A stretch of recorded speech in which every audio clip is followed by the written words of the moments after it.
when you first got into doing this anyway, you were really set apart from what other keyboardists were doing anyway. They were more sort of atmospheric in their playing, and you're like a virtuoso. You were in there playing that thing like a guitar player was.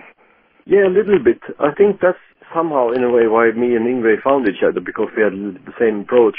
So, of course, then when he became like super famous, I guess I rode along on that a little bit, but it was really all by accident. I mean, I didn't really plan any of that stuff. But, we had a little bit this like almost weird progressive approach within the early Yngwie days.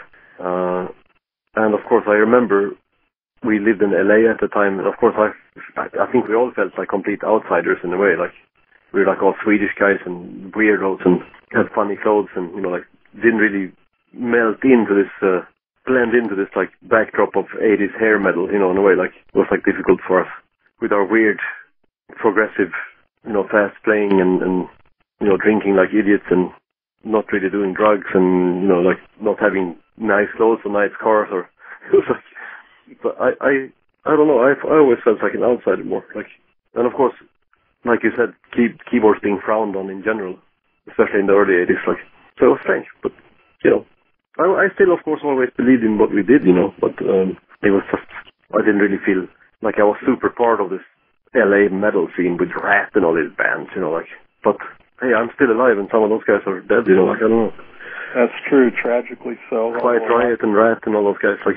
Yeah, now you've got members from Quiet Riot and Rat in the same band, so they can keep moving on, but. Yeah, so Stratovarius' new album, Elysium, is out. First, tell me how the response has been to the album so far. So far, I'm very positively surprised. I'm like always super worried every time you deliver something to the label, like I'm always thinking like, fuck, what did we do wrong? Did we spend enough time on this? Did we spend enough time on that? Like, so of course I was worried, but so far I think all the reviews have been really good, and the people you talk to, who have listened to it, it's like always like, thank you for making this, like, and you get email and stuff. So I mean, the response has been very positive. The charts have been good. I mean, we went to #1 on the Finnish chart with the record and Dr. Adam sales chart. I don't know if we went #1 anywhere else. I sort of doubt it, but that's of course, for a band with 3 Finnish people, it is like sort of a big deal. Like you go #1 in your home country. Like I would say, the response has been really good. I mean, all my worries to rest that we suck. Now, did you guys approach Elysium any different in style versus Polaris?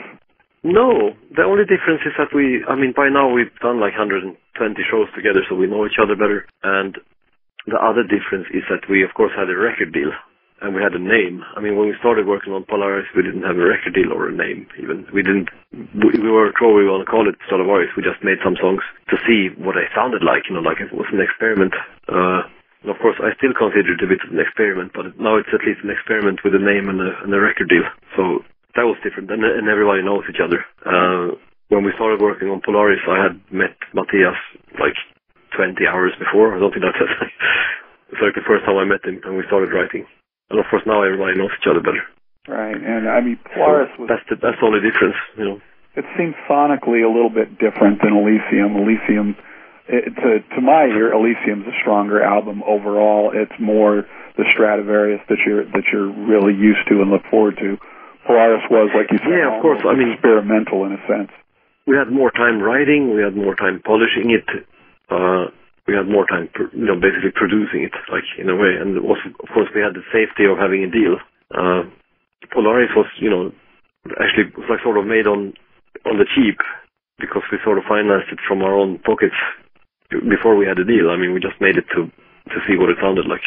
So, especially the drums, we recorded like super cheaply. I mean, not badly, but just like complete money-saving situation. We rented this place for like 500 euros a week and put some mics up and recorded the drums. And that's how Polaris was made, the backing tracks. Is there a story behind the name for the album? No, actually not. That's the other funny thing. Well, one other funny thing amongst the other 10 funny things, but we actually didn't have the name we didn't decide on the name until mid-October, I think, because we had a deadline for this single that came out at the end of on end of November. So when we're supposed to deliver the components for the single, it's like, fuck, we don't have a title for the album yet. And then I went through my mail and I went through some ideas I had sent before, tried to collect what everybody had thought. And I had sent this idea of calling it Elysium, I think 2 or 3 months before. But it turned out that nobody had read this mail because everybody was so busy. So I suggested it again, and then it was like the name that everybody liked the best, or was it like the name that everybody hated the least? I don't know, but I think it fits pretty well. Like, and of course, you know how it is. You have to make a title for the album, right. And it doesn't really matter so much. It's like the songs that matter, and I think the songs is what we put the most energy in. Coming up with the title, I think we put, collectively, we put about 10 minutes into this, like reading a couple of mails and stuff. But it's a great I think now in retrospect, when I see the cover, and of course when this cover designer got this concept, what the album was going to be called, and he did some Googling, and he came up with all this idea.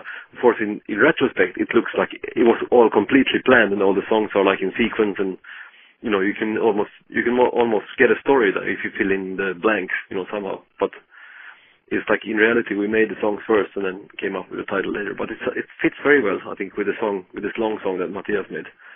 That fits as a title for the song, judging on what he made the lyrics about and what the concept was like.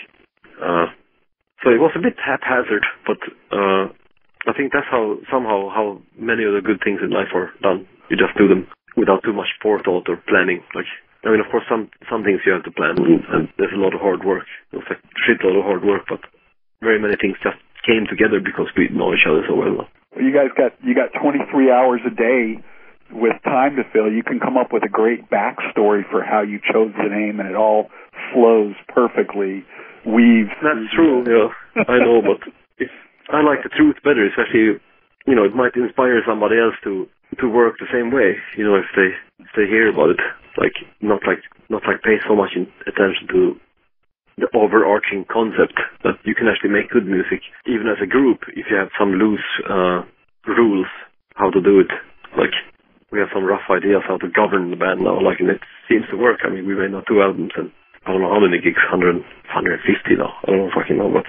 You said the name thing was one of many funny things that happened with the album. What are some of the other ones you care to share? Well, they are not really funny, but it's just like, the typical music production type of things. I mean, we started in April making some demos for this, and I thought at that point we would have like maybe 10, 11 months to finish the whole record. So I wasn't worried at all. I was like, yeah, we have time, we can write some more songs, we can fuck around with the songs, make some demos, try out a bunch of different things, let's take it easy. And then in the middle of the summer, we were approached by Halloween to do this tour. And of course then everything changed, and we had to really shift track to make it ready in time. And actually we didn't make it ready in time. We played a few gigs on this Halloween tour without the record even being out. That's how tight it became. But then we made this single, and the single, we made the parts before that, so they could put that out when the tour started, and then there was the actual album coming January 15 or whatever it was like. Right.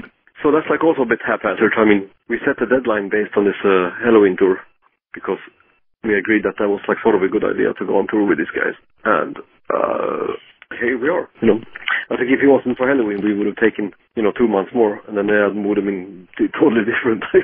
Maybe it wouldn't have been called Elysium. Maybe I wouldn't have found that all emails. I don't know, so hard to say. So that these parts are very haphazard, but of course the songs, it's like where we have put the most of the work, we know that we have to finish the songs, we have to finish a certain quality of writing and production, that's like the clear part. But what the songs will be, and which songs and what the lyrics will be, that's not always completely clear, but which I think is a great way to do things. It leaves you wide open to creativity. You never know what's going to come out of it when you get working on it. So yeah, exactly. Probably not the way you could run like a car factory or something like that, but I think so far for us it's worked. Right. I understand that you're a bit of a computer nerd. A little bit, yeah. I actually, it must be like 25 years ago or something, but the last real job I had was actually as a programmer at a hospital in Sweden. But of course, a lot of things have changed since those days. But I've kept this sort of engineering interest up, I suppose, a bit. So yeah, I'm probably the worst computer nerd on this tour. Well, before we get out of here, it's the end of the year or the beginning of the new year, so everybody's, doing their lists of best albums and everything.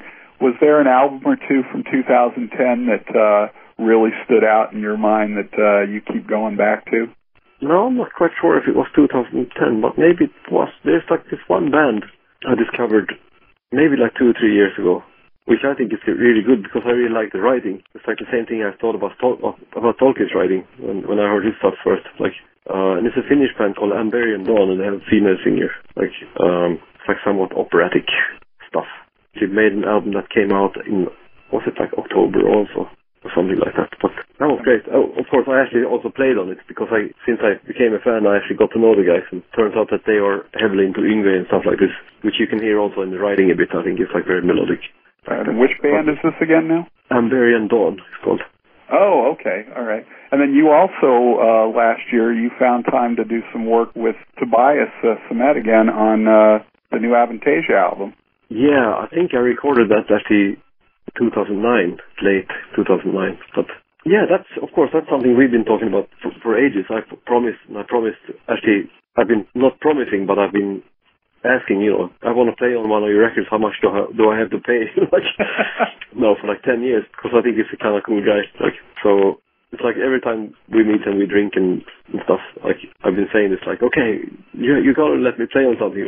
Just tell me how much I have to pay, And in the end, I didn't have to pay anything. It was kind of cool. But we'll play for I wish it could have been more. It was like only one song. I would like to do more, but maybe next record or something. Absolutely. Well, your playing is incredible, and it's good to hear you on anything, but the new album is just absolutely awesome. So hopefully a lot of people will go out there and buy it and not download it for free.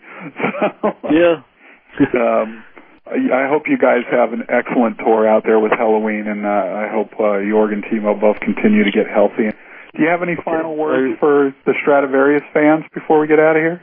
Like you said, if you like the album, you should consider buying it, because then we can make more for you. But I know how it is too. I mean, people have short on money and blah blah blah. But of course, it's the fact that we actually have a record deal that enabled us to make the second record now with this lineup. I don't know if I would have done the self-finance route again, especially not if we wouldn't have gotten the deal. Of course, then I'd be bankrupt. Well, Jens, I appreciate you taking the time. It's a real honor to get to talk to you after all these years. I've always been a fan of your work. Okay. You guys be safe out there, and look forward. Hopefully you guys will get to the States at some point for this album. Yeah, I hope so too. Yeah. And thanks for taking the time.